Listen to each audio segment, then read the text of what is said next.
தீர்வு எட்டப்படாததால் கிங்ஃபிஷர் விமான சேவை தொடங்குவதும் தள்ளி வைப்பு. டெங்கு காய்ச்சலுக்கு காரணமான கொசு ஒழிப்பிற்கு பின் உள்ள மிகப்பெரிய வணிகம் குறித்த செய்தி. டெங்கு காய்ச்சல் தமிழகத்தில் மட்டுமல்ல, மகாராஷ்டிரா, ஒடிசா, டெல்லி என பல மாநிலங்களிலும் பரவி உயிர்களை பழிவாங்கிக் கொண்டுள்ளது. ஆபத்தான இந்த காய்ச்சலுக்கு காரணமான கொசுக்களை ஒழிப்பதன் பின்னணியில் மிகப்பெரிய வர்த்தக சாம்ராஜ்யமே நடந்து கொண்டுள்ளது. இது குறித்த ஒரு செய்தி தொகுப்பு உங்கள் பார்வைக்கு. சின்னஞ்சிறிய உயிரினமான கொசு மனித உடலில் இருந்து ரத்தத்தை உறிஞ்சுவதை இங்கு பார்க்க முடிகிறது.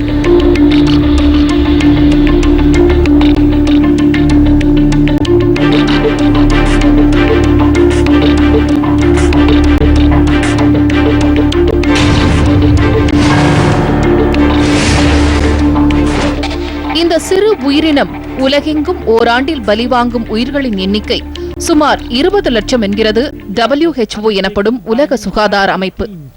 உலகிலேயே மிகவும் ஆபத்தான உயிரினம் கொசுதான் என்று அடித்து கூறுகின்றன சில மருத்துவ அமைப்புகள்.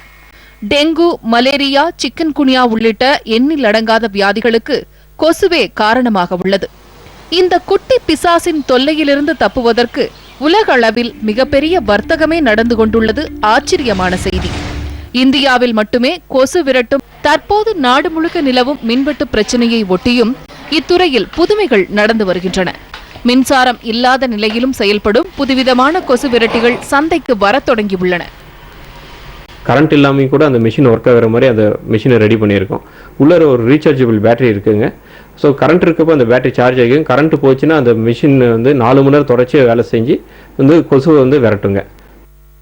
இந்த வகையான கொசு விரட்டிகளுக்கு கொடூரமான மறுபக்கமும் உள்ளது.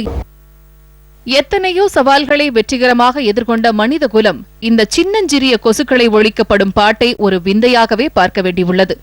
இந்த பிரச்சினைக்கு தீர்வு காண வருமுன் காப்போம் என்ற வழியே சிறந்தது. அதாவது கொசுக்களை அதன் உற்பத்தி நிலையிலேயே தடுப்பதுதான் சிறந்ததாக இருக்கும். புதிய தலைமுறைக்காக செய்தியாளர் குழுவுடன் சேஷகிரி மற்றும் பூர்ணிமா.